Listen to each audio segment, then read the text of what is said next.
bisa meluangkan waktunya untuk saya.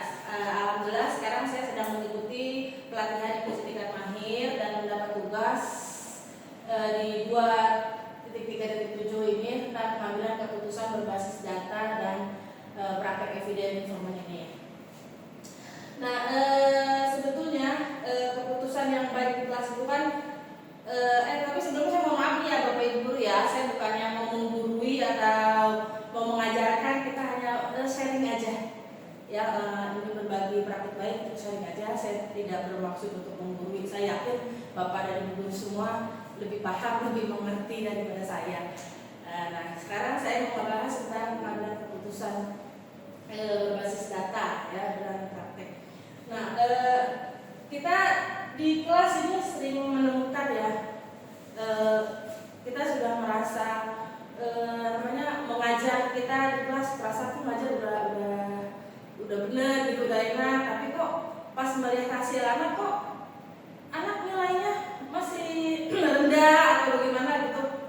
Nah, tapi kita bingung ya, apakah cara mengajar kita yang salah atau metodenya bagaimana, kurang tepat atau dan yang lainnya. Nah, sebetulnya itu kita tidak boleh menerka seperti itu. Jadi untuk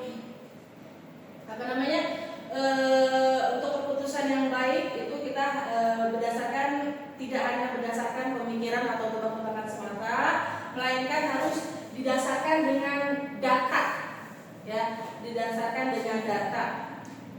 Nah, sekarang apa sih data itu? Nah, sebentar. Nah, pengertian data. Coba ada yang tahu nggak sih sebetulnya kalau di pemikiran ibu nih, bapak-bapak nih ibu, data itu apa sih sebenarnya? Ada yang tahu nggak data itu apa? Data, ya. Kalau menurut Indonesia, data itu ya data sebagai data administrasi yang kita miliki ya, ya seperti kalau guru nih, data siswa, ya kan, absen kan gitu, terus data nilai, ya kan, terus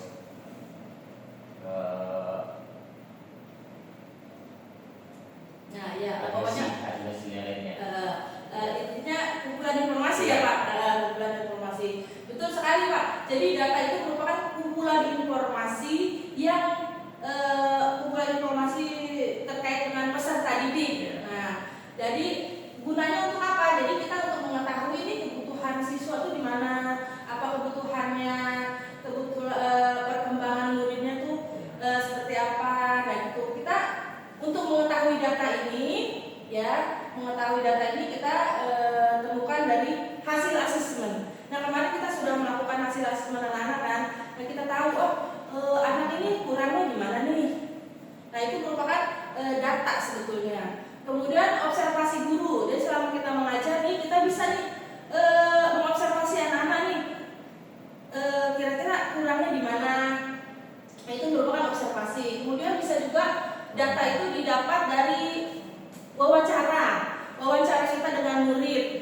Nah, seperti itu. Terus juga data bisa kita peroleh juga dari umpan balik Pak. Umpan balik dari orang tua wali murid. Nah, seperti itu. Jadi sebetulnya data itu adalah kondisi nyata ya yang kita alami dalam pendampingan anak. Nah, kemudian sekarang buktinya. Nah, bukti itu apa? Jadi bukti adalah hasil penelitian ilmiah yang dilakukan dengan metode yang sistematis dan dapat dipercaya. Jadi itu bukti digunakan sebagai dasar kita mengetahui strategi pembelajaran ini efektif atau tidak, seperti itu. Jadi bukti itu kita dapatkan dari misalnya dari universitas atau dari lembaga penelitian dan juga bisa dari jurnal ilmiah. Nah, sekarang pengambilan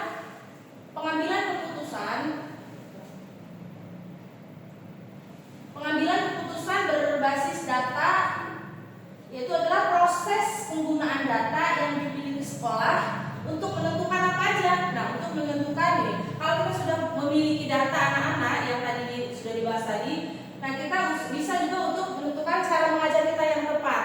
Jadi kalau kita sudah memiliki data anak kebutuhannya di mana, anak kekurangannya di mana, nah kita bisa tuh ya kita untuk cara mengajar kita yang tepat. Kemudian juga data juga digunakan untuk bantuan murid, ya, untuk bantuan yang dibutuhkan murid seperti apa. Kemudian juga untuk penggunaan sumber daya sekolah. Jadi kita kan punya media apa gitu ya, kita bisa menggunakan, jangan hanya ada di dalam memahami sekolah gitu. Jadi kita bisa manfaatkan lah kalau kita sudah mengetahui, sudah datanya sudah kita kumpulkan, kita bisa menggunakan sumber daya yang ada di sekolah itu. Kemudian juga kita bisa gunakan untuk perbaikan proses pembelajaran. Nah, jadi tujuannya itu adalah agar keputusannya tidak hanya berdasarkan pemikiran aja, tetapi juga berdasarkan kondisi yang nyata murid seperti itu.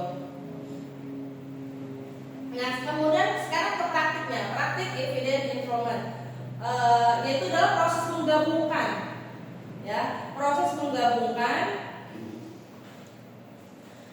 dari ketiga hal ini. Yang pertama dari bukti penelitian, dari tadi yang terus sama data yang dimiliki sekolah, yang tadi data itu apa yang sudah kita kumpulkan tadi, ya, informasi yang berkaitan dengan murid yang dikumpulkan dari berbagai sumber tadi, dari wawancara, dari apa tadi, dari umpan balik, kemudian dari apa namanya, dari asesmen. Nah, kemudian buktinya dari penelitian ilmiah, metodenya sudah ketahui. Nah, sama ini juga pengalaman guru juga tidak kalah pentingnya. Jadi itu bisa kita gabungkan ketiga hal tersebut untuk menentukan tindakan terbaik dalam proses pembelajaran. Nah, sekarang ini adalah bagan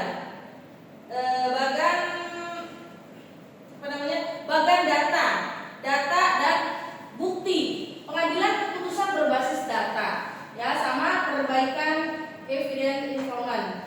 Nah, sekarang fokusnya apa sih, fokus utamanya? Nah, kalau data ini fokus utamanya itu adalah internal, ya, atau kondisi spesifik murid di kelas. Nah, bukti bukti internalnya, ya, itu kalau data. Sedangkan kalau bukti itu adalah eksternalnya, yaitu prinsip umum dari penelitian global, ya, tadi yang bisa dapat diperoleh dari universitas atau dari jurnal dan sebagainya. Nah, kemudian sumber informasinya, ya, kalau sumber informasinya tadi data berdasarkan observasi, berdasarkan umpan balik dari orang tua, berdasarkan wawancara, seperti itu. Kalau sumber informasi yang diperoleh dari bukti ini merupakan dari jurnal, dari riset, universitas atau lembaga penelitian lainnya. Sekarang tujuan penggunanya untuk apa? Kalau yang data itu untuk mengetahui siapa murid kita nih yang memiliki kebutuhan pada saat ini, ya, mengetahui siapa murid kita dan apa mereka butuhkan saat ini. Nah, kalau bukti itu tujuan penggunaannya untuk mengetahui cara kita atau metode cara mengajar kita yang tepat, seperti itu, yang mana untuk keberhasilan murid. Ya, jadi intinya kalau data itu kondisi nyata, kalau bukti yaitu merupakan dari hasil penelitian ilmiah. Nah, jadi kesimpulannya, pengambilan keputusan di sekolah itu sebaiknya tidak berdasarkan pemikiran atau pendapat saja. Jadi keputusan itu harus berdasarkan pada data dan kondisi murid dari hasil penelitian atau praktek yang terbukti efektif. Jadi dengan cara ini guru dapat memberikan layanan yang lebih tepat nih, sehingga murid memperoleh kesempatan belajar yang optimal di lingkungan inklusif ini. Dan mungkin makasih, itu saja yang dapat saya paparkan.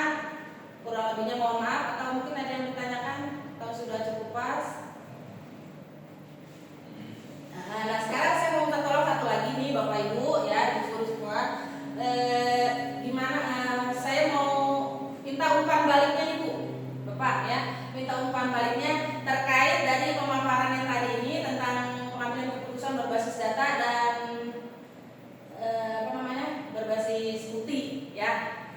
saja kurang lebihnya, saya mohon maaf. Sekarang silakan lanjutkan kembali aktivitasnya ibu-ibu bapak semua ya.